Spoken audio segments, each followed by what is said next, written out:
Boa tarde, primeiro ano, tudo bem com vocês? Hoje nós vamos fazer a nossa última atividade mensal, tá bom? Só que hoje é a nossa atividade mensal de língua portuguesa. Então, se você não colocou isso aí no caderno de vocês, por favor, coloquem atividade mensal de língua portuguesa, tá bom? Relembrando as regrinhas. Deve ser respondido no caderno, porque a professora não sabe quem tem e quem não tem impressora, então para ficar justo para todo mundo, vamos responder no caderno. Todas as questões devem ser editadas, tá bom? Vocês deverão colocar o número da questão que você está respondendo. Não pode esquecer de pular linha de uma questão para outra. Se tiver desenho, vocês terão a opção de fazer o desenho numa sulfite e depois colar no caderno, mas mesmo assim, indicando qual questão foi esse desenho, tá bom? Ao término, vocês deverão colorir o número, tá bom? De cada questão, para o nosso caderno ficar bem caprichado, tá? Então vamos lá, primeiro ano. Essa atividade mensal é de conteúdo que vocês já sabem, que caiu da nossa apostila, tá bom?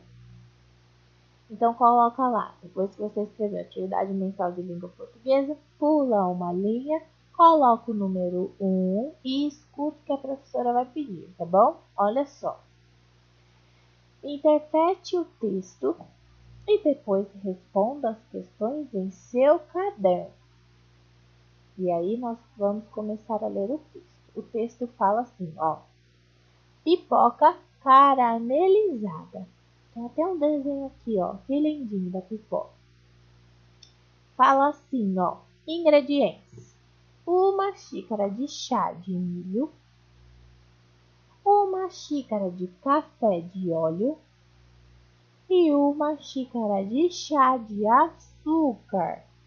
Nós já conversamos sobre isso. Sobre xícaras de café e sobre xícaras de chá, lembram? Sim. Depois dos ingredientes, nós temos modo de preparo. Escute. Coloque a pipoca junto com o óleo frio em uma panela e mexa.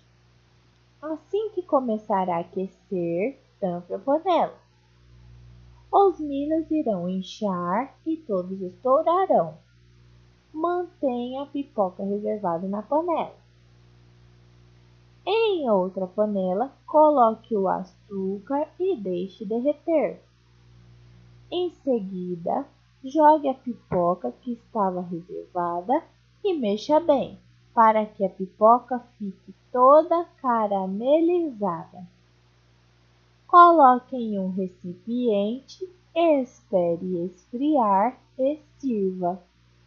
Eu tirei este texto do G-Show, tá bom? É um site.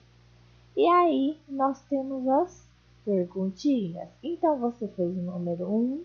Do lado do 1, coloca a letrinha A e responde para a Pro. Ó, qual é o gênero textual desse texto aqui em cima que a Pro acabou de ler? É uma parlenda? É uma receita? Ou é um trava-língua? Então, na questão A, você vai escolher uma dessas opções e vai escrever, tá bom? É uma parlenda? É uma receita ou um trava-língua? Respondeu a A, pula uma linha e vamos para a letrinha B, que fala assim, ó. Para que serve uma receita? E nós temos a opção, vocês vão escolher uma também. Ó, para que serve uma receita? Para contar sobre o valor nutricional do alimento? Para mostrar uma história divertida sobre alimentos? Ou para ensinar a preparar um alimento? Para que serve a receita? Então, você vai escolher uma dessas opções. Muito, muito, muito fácil. Então, você fez a letrinha B, escolheu uma dessas opções, tem que escrever, tá bom? Ah, professora, se eu escolher a última, eu não vou colocar o número 3 para indicar que eu escolhi a terceira frase. Não, eu quero que você escreva para ensinar a preparar um alimento, se for essa a resposta que você escolheu, tá bom? Feito isso, pula uma linha, coloca a letrinha C, que fala assim, ó. As receitas são geralmente divididas em duas partes. Quais são elas? Então, nós temos as opções aqui também. Quais são as partes de uma receita? É o nome da receita e os ingredientes? São os ingredientes e o modo de preparo? Ou é o modo de preparo e o nome da receita? Primeiro ano são duas partes muito importantes, que se eu não tiver lá na receita, não vou conseguir fazer nada, tá bom? Quais são essas opções aí? Quais são essas duas partes? Então, na letrinha C, você vai escolher qual é a frase correta. Quais são essas duas partes? Tá bom? Respondeu a letrinha C? Escolheu a frase e escreveu exatamente lá no caderno de vocês? Bacana! Pula uma linha e coloca a letrinha D, que fala assim, ó. Qual é o alimento que a receita acima ensina a preparar? Primeiro ano, qual é o título da receita? Muito fácil. Então, vocês vão colocar na letrinha D o nome da receita, tá bom? Feito isso, pula uma linha e coloca a letrinha E, que fala assim, ó. As xícaras de chá e café são do mesmo tamanho? A professora explicou isso daí na apostila. Quando eu me refiro às xícaras de chá e café, será que elas são do mesmo tamanho? Sim ou não? Teve dúvida? Pode conferir lá no material didático de vocês, que também está explicando, tá bom? Feito isso, então você escolheu sim ou não? Você vai pular uma linha e vai colocar, então, já que você já sabe se é ou não do mesmo tamanho, vai colocar então na próxima linha, né, que você pulou, a letrinha F, que vai me falar assim, ó. Complete o quadro abaixo no seu caderno, desenhando quanto de cada ingrediente você precisará para fazer as pipocas caramelizadas. Então, na receita, olha só, você só vai precisar de uma xícara, só que, ó, é essa pegadinha. Uma xícara, quando é milho, é de chá. Quando eu falo de óleo, preciso de uma xícara de café. E quando eu falo de açúcar, eu estou falando de uma xícara de chá também. Vocês não podem desenhar xícaras do mesmo tamanho. Entenderam? Muito fácil. Por exemplo, a de milho, eu só preciso de uma xícara. Só que eu preciso de uma xícara de chá. E aí? É uma xícara grande ou é uma xícara pequena que eu tenho que desenhar aqui na parte do milho? Muito fácil. Aqui é parte de desenho. Lembra da orientação? Vocês poderão desenhar nas próprias linhas do caderno ou desenhar numa sulfite à parte e depois pular no caderno, não esquecendo de indicar qual questão que é essa que você respondeu. No caso, a letrinha F, tá bom? Vamos para o próximo? Olha só. Vocês podem desenhar também um do lado do outro, tá bom? Primeiro quadradinho, milho. Quantas xícaras de milho? Segundo espacinho, quantas xícaras de óleo? Terceiro espacinho, quantas xícaras de açúcar? Não esquecendo que as xícaras de chá e de café não são do mesmo tamanho, tá bom? Pula uma linha, coloca o número 2, que fala assim, ó. Também estudamos sobre trava-línguas e vimos que são pequenos textinhos ou frases difíceis de serem ditas quando tentamos falar de maneira rápida. Sabendo disso, leia o trava-língua a seguir e depois responda as questões em seu caderno. Então, no número 2, quando você pulou uma linha e fez o número 2, escuta agora esse trava-língua. Só que a Pro vai ler bem devagarzinho, porque a Pro sempre erra nos trava-línguas. Ó, escuta.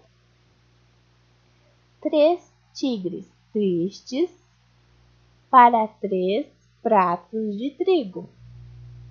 3 pratos de trigo para 3 tigres tristes. Trava-língua popular, ou seja, que a gente não sabe quem é o dono. E a professora tirou este trava-língua deste site aqui embaixo, tá bom? De um blog. E aí, vocês já sabem características dos travas-língua, não é? Que fala assim, ó. Então, do 2, você vai colocar a letrinha A e vai responder, ó. O que acontece quando falamos rapidamente os trava-línguas? A gente provoca erros na pronúncia ou a gente provoca acertos na pronúncia? Quando a gente fala rápido trava-língua, a gente acerta ou a gente erra? No caso, a gente erra ou a gente acerta quando a gente está falando? Então, você vai responder aí, escolher uma dessas questões na letrinha A e vai colocar, tá bom? Reescrever a frase correta para esta questão. Feito isso, pula uma linha e coloca a letrinha B, que fala assim, ó. Assim sendo, a leitura de um trava-língua pode ser divertida? Sim ou não? Muito, muito, muito fácil. Lembra primeiro ano? Lá do começo do capítulo, que as crianças do ético estavam lendo. Tinha umas que estavam com caras engraçadas, não é? E aí, pode ser divertido, sim ou não? Respondeu a letrinha B? Pula uma linha e vai para a letrinha C, que é muito legal essa. E a última questão, tá? De língua portuguesa, que fala assim, ó. Leia os trava-línguas abaixo e depois faça uma ilustração para cada uma delas, tá bom? Então, no primeiro quadro, nós temos este trava-língua, ó. O rato roeu a roupa do rei de Roma. A rainha, com raiva, roeu o resto. Trava-língua popular, ou seja, que ninguém sabe quem foi que escreveu. E no outro quadrinho, nós temos assim, ó. A babá boba bebeu a bebida do bebê. Trava-língua popular.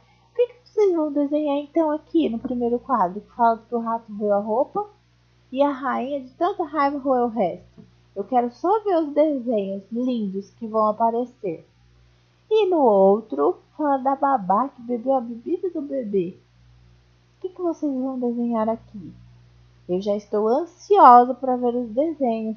Lembrando que vocês poderão desenhar numa folha à parte, tá bom? E depois colar no caderno, indicando qual foi, né, a parte que vocês estão respondendo, qual é a letrinha que vocês estão respondendo. Então, vocês estão respondendo a letrinha C, tá bom? Neste daqui, vocês não precisarão escrever o trava-língua, tá? Só divide a folha no meio. Eu vou saber que na primeira parte da folha vocês estão falando do rato que roeu. E na outra eu vou saber que é da babá boba, tá bom? Não esquece, quem for fazer no sulfite, de indicar a questão. E quem for fazer no caderno, também não esquece de fazer a separação, tá bom? De um quadro para o outro. Teve dúvida? Só me chamar, tá bom? E quando vocês fizerem todas as questões, não esquece de passar o lápis colorido em cima de cada número de cada questão para o nosso caderno ficar bem lindo e organizado, tá bom? Não esquece de apontar o lápis antes de escrever. Fechou? Desejo uma boa atividade para vocês. Mais uma vez, teve dúvida, é só me chamar. E quando vocês terminarem, não esqueçam de tirar uma foto e mandar para mim em particular para eu corrigir e já dar a nota de vocês, tá bom? Ficarei aguardando. Até daqui a pouco então, primeiro ano. Boa atividade para vocês. Teve dúvida, é só me chamar. Tchau!